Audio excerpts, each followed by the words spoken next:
একদিন রাসূলুল্লাহ সাল্লাল্লাহু আলাইহি ওয়াসাল্লাম মসজিদের পাশ দিয়ে হেঁটে যাচ্ছেন, মসজিদে নববীর পাশ দিয়ে। তখন সাহাবায়ে কেরাম রাদিয়াল্লাহু আনহুম আজমাইন তারা মসজিদের মধ্যে বসে একটা বিষয় নিয়ে কথোপকথন করছিলেন। তো নবী সাল্লাল্লাহু আলাইহি ওয়াসাল্লাম জিজ্ঞাসা করলেন যে তোমরা কি নিয়ে কথা বলছো, তোমরা কি নিয়ে কথোপকথন করছো? তখন সাহাবায়ে কেরাম রাদিয়াল্লাহু আনহুম তারা বলছেন যে আমরা কিয়ামতের আলামতগুলো নিয়ে কথা বলছিলাম।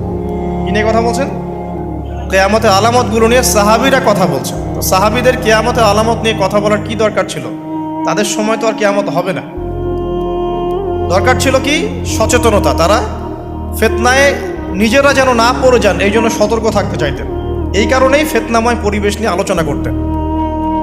তো নবী সাল্লাল্লাহু আলাইহি ওয়াসাল্লাম তখন বললেন, দেখো, যতদিন পর্যন্ত 10টা আলামত প্রকাশ হচ্ছে না ততদিন পর্যন্ত কিয়ামত হবে না। কয়টা আলামত?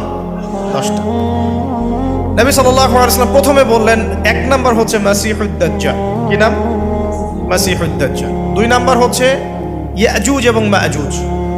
এর আদম সন্তান পৃথিবীতে বের হবে এবং পুরো পৃথিবীটা ম্যাসাকার করে ছেড়ে দিবে। আর মাসিহুদ দাজ্জাল সেও বের হবে শেষ জামানায়, যে ইহুদিদেরকে নিয়ে পুরো বিশ্ব শাসন করবে। বিশ্বের প্রতিটা ডিপার্টমেন্ট সে রুল করবে। এবং দাজ্জালের চেয়ে ভয়ঙ্কর কোনো ফিতনা এই পৃথিবীতে আসে নাই, আসবেও না। প্রত্যেক নবী তার কওমকে দাজ্জাল সম্পর্কে সতর্ক করেছিলেন। এমনকি নূহ আলাইহিস সালাম পর্যন্ত তার উম্মতকে দাজ্জালের ফিতনা সম্পর্কে সতর্ক করেছিলেন।